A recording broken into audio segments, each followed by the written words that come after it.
Hi everybody, this is Kevin Purcell for GottaBeMobile.com, and I want to show you the case that I've been using with my iPad for the last few weeks. This is an update, just like the iPad 2 is an update. Scos was the maker of our favorite case for the original iPad. Now, they originally called it the Fold IO P1. They've since then changed it to the Folio P1, a much better name. And this one is the Folio P2 for the iPad 2. It's a basic folio case, as you can see. When you open it up, it very much resembles, has that book feel to it. It uses these little clasps, 3 of them on each end, to hold the iPad into place. And then it has a clasp on the side here that sort of grabs the side of the case to hold it closed. Around each edge it has openings. It's mostly open on the front and on one side and the bottom, and that gives you access to the button, to your headphone. Has a hole here in the back for the camera, and then of course for the side buttons, and then it's got an opening for the dock connector, and then it opens up there for the speaker as well. Now, when we reviewed the original Folio P1 for the iPad 1, this was our favorite case. In fact, it won our #1 case of the year for 2010 over at Notebooks.com. And we really like it. The problem is the updated version is the exact same design. You say, well, why is that a problem? Well, we love the look of it. It's got that carbon fiber look to it. It's a leather case. One thing I said in the original review of the P1 is I was concerned that it might not hold up because we had a couple of little bit of fraying along the edge. I was totally wrong. It held up great. In fact, my wife is now holding her iPad, which is my old iPad, in that case still today. So for almost a year now, it's been protecting the iPad 1 and doing a great job, looking very good. It's a little bit subdued. It's a very professional look. But we really like the look of it. We really like also the fact that it doesn't add an awful lot of weight or thickness to the iPad. A folio case is going to add thickness to the iPad no matter what you do. But this one is one of the thinnest, and yet it still has a very rigid feel, so we're fairly certain that it's going to protect the iPad without too much difficulty. These clasps hold on to it really well. It doesn't slide around inside the case like some iPads do in the folio cases where it's kind of a pocket that slides in. So we really like that design. One of the problems, though, the new iPad is so thin that when it grabs on here, it doesn't fully grab it. That's a minor thing. In fact, we could get away with not even having this clasp and it wouldn't bother us. So this doesn't really bother us. Notice it is slightly off-centered. That's probably just this case. We're not sure. But again, that's not a big problem. See how it closes? It's a little bit higher. So, it doesn't close perfectly folded over. It's shifted up just a little bit. Again, that's very minor, and it really doesn't bother us one bit. The problem that we have with it is there's really 3 things. First of all, when you use it in stand mode, the original case worked great in stand mode. And in this angle, you'll notice that angle, it works great. You can touch the screen, no problem. I've got it here on GottaBeMobile.com. You can tap the screen. You're not going to get any problems.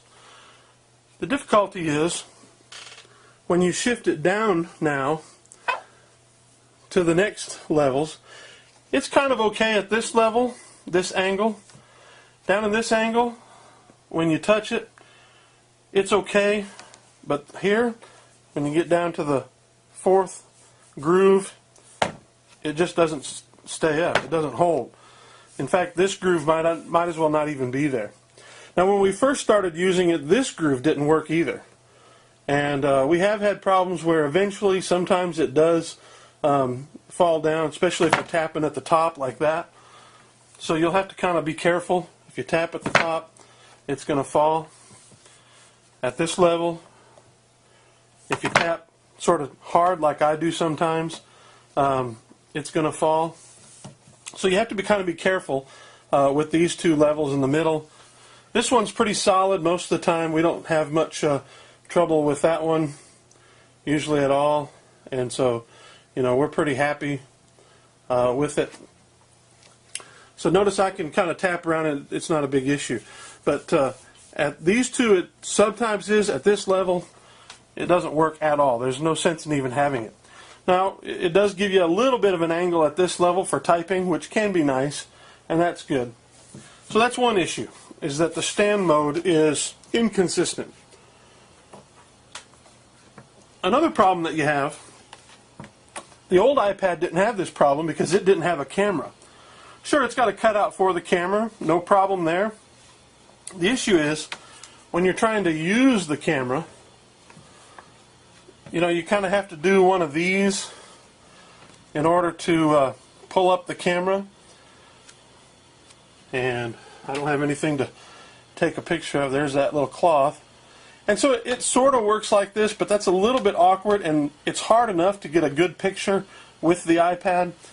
But if you hold it like this, look what happens. See? It covers over it. So maybe you could kind of go like that. What we wish is that these grooves would bend a little bit so that you could hold it back. With the original, or with the Apple, so that they could bend it back so that you could hold it kind of like that. That doesn't work too well, unfortunately. And so a folio case is going to be a challenge. Any folio case is going to be a challenge if you want to use your iPad camera.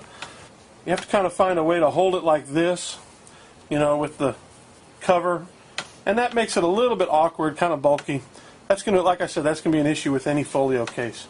The third issue is also a problem that the Scosche case has only with the iPad 2.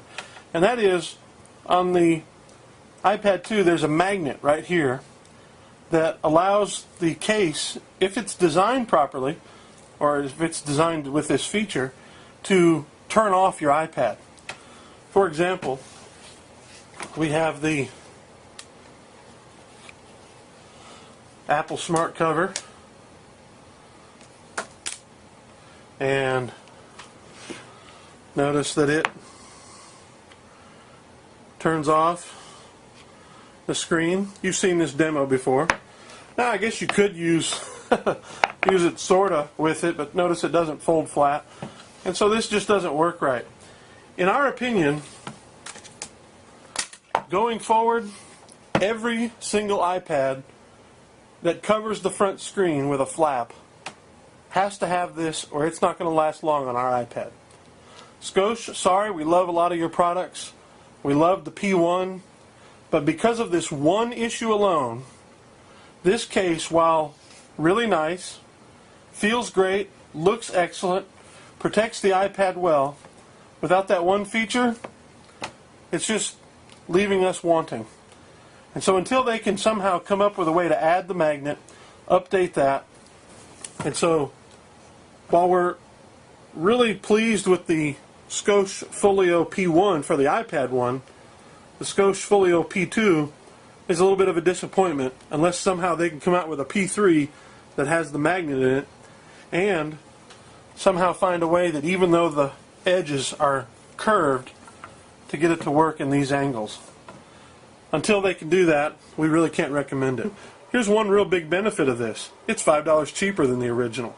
Very rarely do you see a company come up with a newer product that's actually cheaper. And maybe it's because they knew that people would be a little disappointed in the lack of a magnet. I don't know. But that's the Scosche Folio P2 case. And this has been Kevin Purcell for GottaBeMobile.com.